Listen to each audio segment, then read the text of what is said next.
Right. Dry January. Inspiration. Take 2. Have you started already? Did you have a dry December? Are you excited about what's ahead of you? Or are you dreading it? What's your motivation to do this? Now, I've been in lots of groups today, showing off myself, my skinny self, because I need to do something to get people's attention. But I'm going to be honest with you now. It took a long time, and I did, if losing weight was my only motivation, I would have given up ages ago. So bear with me. You might only be here for January, but I want to try and inspire you. I want to try and change your mindset around alcohol. So we're not using willpower, and we're not just battling through it and accepting that we're going to have a miserable January. We're trying to look at it differently, right? So I want you to be thinking, are you denying yourself something that you really desire? Because that's going to be hard, right? If you've been drinking, like many of my clients and people who I've been helping over the last few weeks, have been drinking nearly every day since March. So you need to expect when you stop drinking, you're going to feel pretty grim. And I mean, I'm going to leave it to you for you to decide at what stage you need to maybe even speak to a GP if you've been drinking heavily. Okay, so you have to always be sensible with that. If you start feeling particularly ill, then you need to maybe seek medical advice. Okay, so if you're wanting to cut down and you're thinking, right, this is going to be hard, okay, you need to be thinking about why you're drinking and what it is about alcohol that you believe, what it does for you. What does it bring to the party? Are you really believing that it's the glue that's holding your whole life together? You know, how high is the pedestal you've got alcohol on, right? Because I think sometimes it's about breaking that down and really looking at what it is and taking it for what it is, and you need to attach how terrible you're going to feel the next few days to the drink you've drank over the last few weeks. So a lot of people start out and they feel awful and they think that's what sober feels like, but it's not. You only feel awful for the first few weeks until, you get rid of those withdrawal. And some of the withdrawal can be very deep. It's not just, it's everywhere, and you'll start to notice how much it's pushed in your face when you're trying not to have it. All right, so just start looking at that and thinking about what it is that you miss if you really feel like you're missing it. All right, really good advice is to journal. I know anybody who's followed me for any length of time, I always tell people to journal, because I want you to journal all the bad bits and the good bits. You really find out such a lot about what makes you tick and what's pissing you off when you start writing it down. And you really get to the bottom of what's motivating you to do this, because if you're here and you're hoping to just lose a couple of pounds, it's not going to be big enough. It's not deep enough as to why you want this on the hard days, right? I've actually made notes. Bear with us. Right, so remember, if you constantly think of alcohol as the social lubricant, right, and the sparkle, if you really believe that that's what brings you your shizzle, that glass of wine, then this maybe is going to be really hard. But you've got to kind of think, when you're all dressed up and you're going on a night out and you've made an effort, you feel great anyway. It's not just because of what's in your drink, right? So stop giving all of the power to the alcohol that's in, you know what I mean? Look at what else was going on for you when you were having such a good time. Who were you with? Where were you? So you're not giving all of that power and thinking that the secret to all your fun and laughter is in alcohol, because it's not. Okay. if you hear yourself and you catch yourself thinking that, you know, you're going to have a miserable time without alcohol, and that you really think that alcohol makes your life that much more bearable, then you need to be making a note in your journal of the areas of your life that are so unbearable without it. And then you could maybe make steps towards changing those or addressing those, putting your energy that you find when you're sober into those areas so you can, you know, change them. Yes.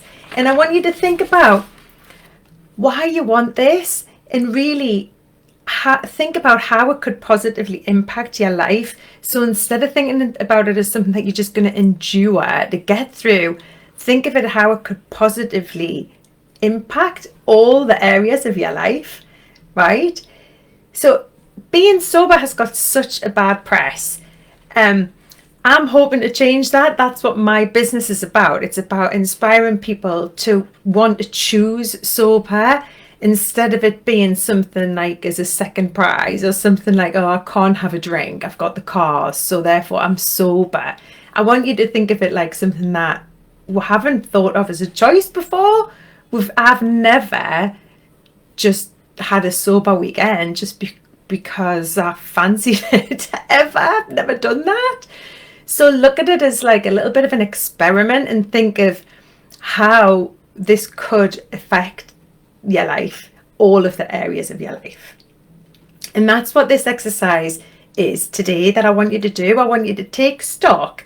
If this is your day 1 or day 201, as you do this exercise at the beginning of 2021, it's going to really give you a chance to have a snapshot of where you're at now, and where you want to put your energy this year, where you want to show up for yourself, right?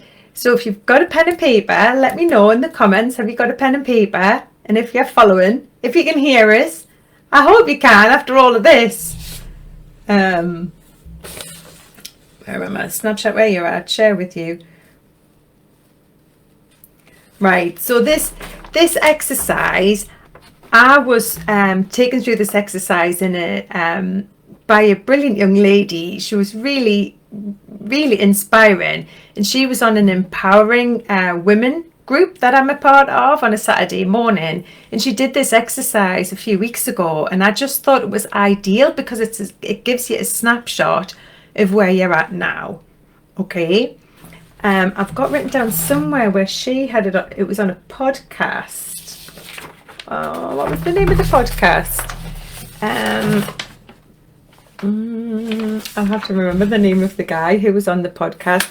I've got it written down somewhere. Hang on. Is it in here? In case you want to look him up, because he's a motivational speaker. I'm sure it's in here. Where is it?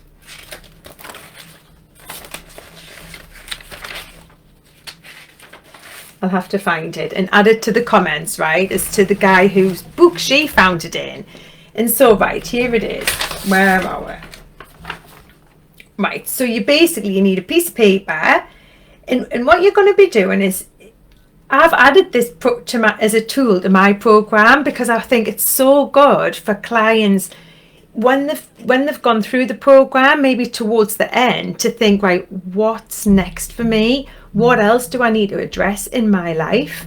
But I'm trying for you to use it at the beginning of your journey as a motivational tool to think, if I stop drinking, that'll give us the energy and clarity to deal with these areas of my life that I feel I need extra time in, right?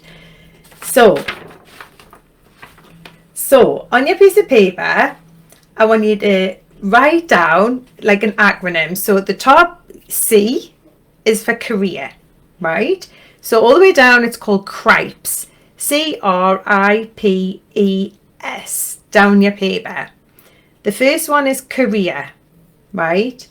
And I really wish I could find this bit of paper. This is ridiculous. Oh man, I thought I was all planned.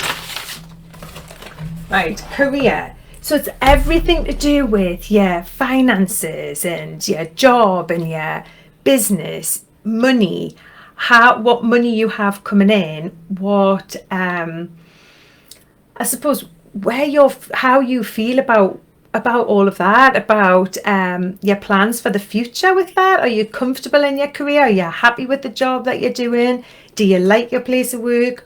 Are you worried that COVID's going to affect that? So if you need time and attention on your career, would removing alcohol help support you to do that? And I've got to tell you that it's got to be yes. Career, yes. Removing alcohol is going to help you with that part of your life. Okay, so then we move to the next letter, which is R, for relationships. And that can be everything from your relationship with your partner, with your family, your kids, your neighbours, your friends, your colleagues, and even your relationship with yourself. So would removing alcohol support you if this is an issue in your life? And again, yes, of course it would. You would have the energy and the clarity to deal with these things, and maybe have the, I don't know, I suppose the self-awareness to look at yourself as well. It's not all about blame and shame, but it sometimes it's about, okay, taking responsibility for your part of that. Okay, and then the next one down is intellect. So yeah, how much time are you putting into your own personal growth? Is that something that's important to you? If it's not, is it something that you think you would benefit from? Would it help your self-esteem if you put more energy into that area of your life for personal growth? And that could be linked to your career and linked to increasing your income levels, or it could be just learning a new skill or a new hobby.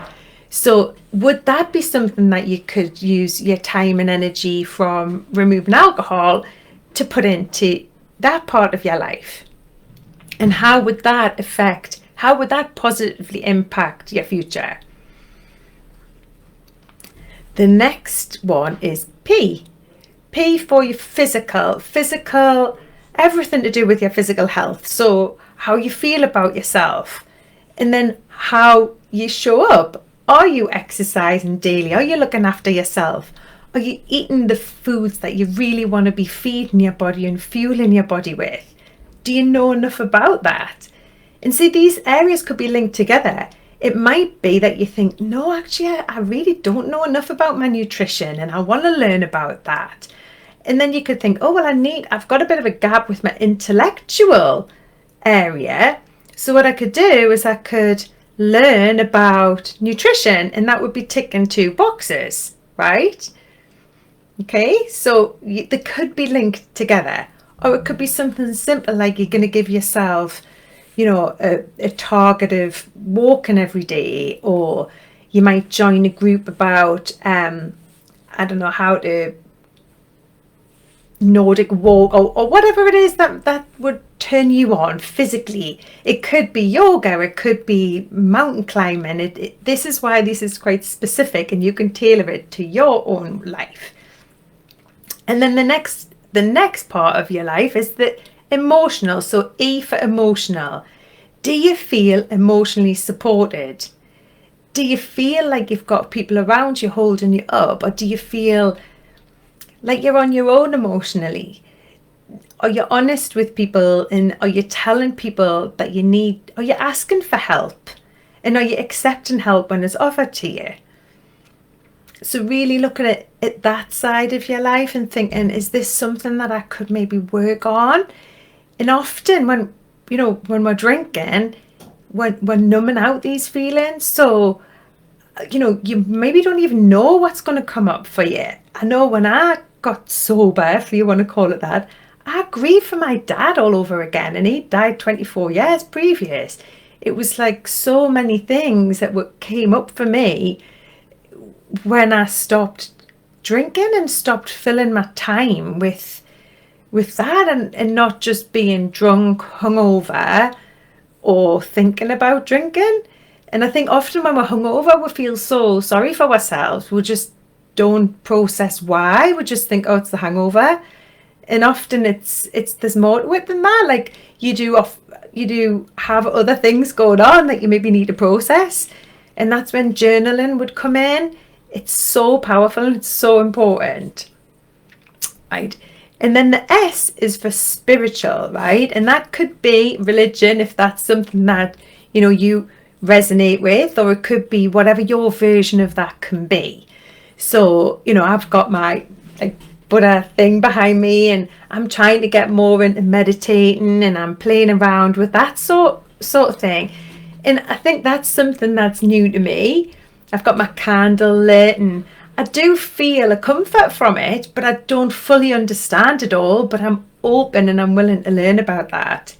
And again, going back to the intellectual, that would be where I could take my box, because I know that could be something that I could grow. I could grow in that area, right? So the idea is, with each of these 6 areas of your life, your career, relationships, intellectual, physical, emotional, and spiritual, you give yourself a mark out of 10. A snapshot today, how you feel, and you can maybe journal about each area and how you could move forward. It's just a really simple way. And then that is a really good start to the new year for you to think, right, if I stop drinking, I could apply myself better in this area of my life. And then suddenly you've got a motivation, you've got your own individual motivation for to do this. And hopefully that will keep you on track and keep you motivated to keep going, instead of when it gets hard, you're just thinking, oh yeah, that was hard, I'm just going to go back to drinking. So you're digging deep as to find out what is motivating you. And I think there's no better time, the beginning of the new year, to think, right, let's take a snapshot of where I am now and which way I'm heading. It's exciting. I love it. And you could even, the post about the letter to the Christmas tree. You could even bring this in to your letter to the Christmas tree. So each year you could be looking and saying, right, where am I this year compared to where I was last year? You could do it on a monthly basis. You could do it every day if you want to. Do you know what I mean? But it's just such a really good snapshot of where you're at now and what to put your attention on. Because don't try to do everything at once. I know it's really tempting at the beginning of a new year, and everyone's got their New Year's resolutions, and you want to lose all your weight and do all of that. But honestly, one thing at a time. And like with my weight, I put those pictures on yesterday to get attention, because it's so noisy online, and for me to try and get as much attention to get people inspired to stop and listen. But when they stop and listen, my honest advice is that's not going to happen for you overnight. That took years. It took me 3 years to lose that weight. But I didn't do it. I didn't expect it to happen overnight. And that wasn't my only motivation for quitting. And if it was, like I say, I would have given up yonks ago. So you need to really try and find a why. A why. Well, I always call it a why, strong enough to make you cry, because you're going to need it on the hard days. All right, well, I hope that's helpful. I'm really sorry I can't see the comments, but I'll go at the end. I'll have a look and I'll answer any questions on the page. But thank you for listening, and keep going if you're on a bit of a sober streak. I'm so proud of all of you. Thank you so much for showing up on the group and helping each other out. It's amazing. Thank you. Bye.